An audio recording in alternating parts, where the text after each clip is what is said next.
Despite sharing similar sounding names, Shochu and Soju, the respective Japanese and Korean names for varieties of distilled spirits, actually have unique and rich histories.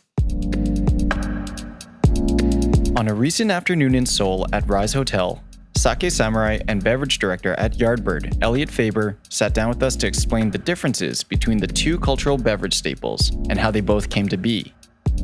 Elliot and the Yardbird crew were in town in Seoul to present a unique pop-up event that offered multiple points of intersection between drinking culture, Japanese and Korean spirits, and naturally the community that Rise Hotel is building. If you're ever in Seoul, stop by Rise and check out the vibrant Hongdae neighborhood and the MAEKAN Artist Suite perched at the top of the hotel. So sit back, pour yourself a drink, and listen in. My name is Elliot Faber, and I work in the beverage industry in Hong Kong, promoting mostly Japanese culture to the world. I'm the beverage director for Yardbird and Ronin restaurants in Hong Kong, as well as the co-founder of Sake Central. It's a project that promotes sake culture around the world. And I'm involved with both export and distribution and education of all things Japanese. Despite the title of Sake Samurai, his knowledge extends beyond rice wine in the Japanese context to include Western grape wines and many other Asian spirits like Soju. Elliot explains the difference between the close cousins. The meaning of Shochu is the same as the Korean Soju, translating into burnt liquor, which is a reference to the distillation process involved in the quality versions of the spirit. Shochu follows a number of regulations and processes that are regulated by the World Trade Organization, and there's a sense of control from the region. Soju has not developed to that level yet, and as such, there is more of a vague definition to the process. Both Soju and Shochu have varying degrees of quality, but Shochu is more highly regulated. Shochu and Soju are both using the mold that is called koji. Koji mold is instrumental in converting starches into soluble fermentable sugars for fermentation to produce alcohol. At that point, distillation is done to concentrate the alcohol and produce a spirit. So while this process is used in the initial parts of production, and it's the same for Shochu and Soju, Soju will use often other ingredients, such as additives, maybe everything from sugars and salts to MSG, whereas Shochu, even at the most commercial stage, still follows more regulation. If you ask what is the most common thread connecting Shochu and Soju, they are both using koji mold in this process to convert starch into fermentable, soluble sugar. But despite sharing the same mold culture and the same etymological roots, Elliot points out an important distinction in how the two spirits are defined and recognized today. One big difference between Soju and Shochu is that while Soju will be made from a myriad of ingredients and premium Soju would be made purely from rice, Japanese Shochu is made and defined by the main ingredient of the fermentation and distillation. So for example, Soju has no definition of the main ingredient, unless maybe it's rice, or they would say it's a mix of grains. Quality Shochu made in Japan will list the key ingredient, sweet potato, soba, rice, or even barley and wheat. So why is there such a huge diversity in Shochu varieties and styles, while Soju is still so strongly associated with rice? In many ways, Soju keeps it old school, as Elliot explains. Soju is actually an older beverage than Japanese shochu because the distillation methods actually originated on the mainland of Asia, coming from the Middle East. Koreans developed distillation and later helped to teach the Japanese. So soju is a more prehistoric version. But nowadays, after times of war and of poverty, the production of soju is more mass market in most cases. So there are two main kinds of soju. And the one that is consumed the most is a very low grade, unregulated product that has both fermented and distilled product inside, as well as other unregulated sugars and additives. There is a cultural exchange between shochu and soju, but nowadays people don't quite see a connection because of the work that the Japanese have done to define the product. The main difference is the rigorous regulation that Japanese shochu follows, whereas Korean soju does not quite have the appellation control or the process regulations that Japanese shochu has. Korea has a few very high quality soju producers, but they work alone and they have to not represent a category, but rather represent their own product and their own brand. Whereas shochu makers can represent an entire style and movement.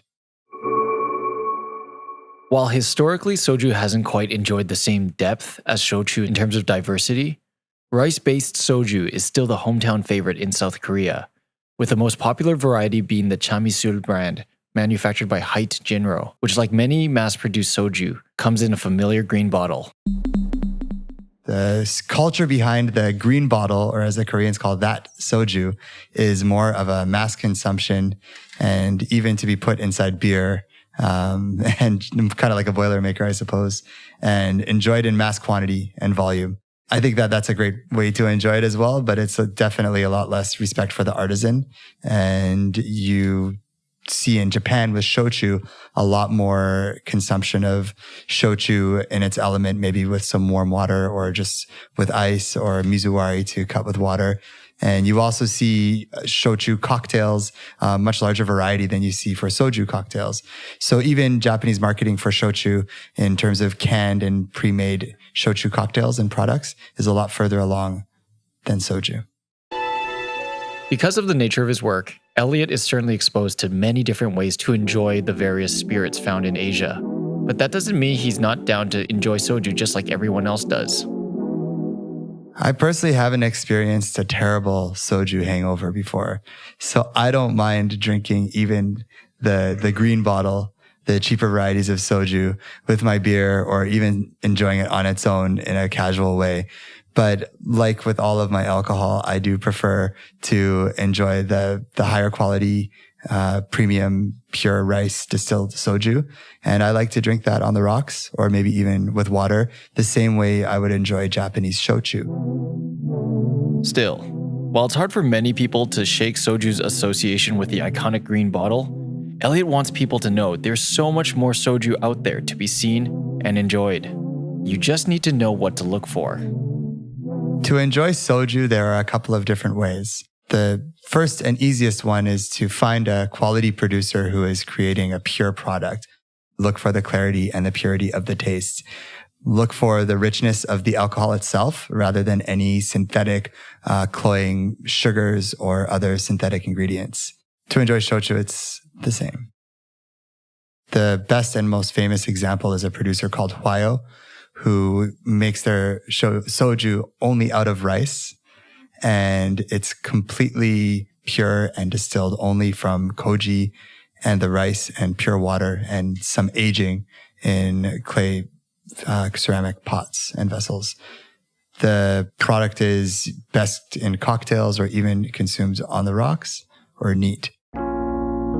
As Korea's culture becomes more and more popular and more people become exposed to soju, Elliot believes there's a golden opportunity here for the spirit to steal some of the limelight. It just needs the right support.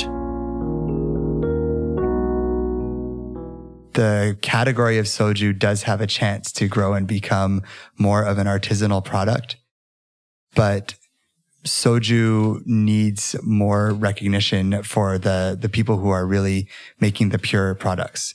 One thing is for sure, because of the price and the ease of making large quantities, shochu and soju are both very popular for younger audiences. Korean marketing agencies and manufacturers of soju have an opportunity to make a premium product outside of the standard and at this point, maybe generic green bottle. And they have an opportunity to create more variety and a little more focus on the production area and what might make different sojus separate from their competitors and neighbors. We left off by asking Elliot how people wanting to get more into soju could educate themselves about the spirit. And he gave us a little bit of homework. To learn about soju and the potential of Korea's great national beverage, you should try to find one of the cheapest bottles of soju possible in the green bottle. And then you should compare it to a more quality producer such as Hwayo. You should taste them side by side and notice the differences in the clarity of the product. It's the same as approaching a wine and drinking a quality wine from a small area versus a mass-produced wine from a larger production. To enjoy shochu, it's the same. Given the popularity of soju as being the most consumed beverage on the planet, and given the fact that shochu is the most consumed alcohol in Japan, the opportunity is there for the quality to improve as long as people are willing to embrace awareness and understand that there are better versions of soju in Korea, just as there are better versions of shochu in Japan. And the products should not be considered to be the same. And even within the country, it's important to know that there's a lot of diversity. If you'd like to hear more stories like this one, and more from the world of creative culture and beyond, check them out at maekan.com. That's MAEKAN.com. Or search for us on your favorite podcast app.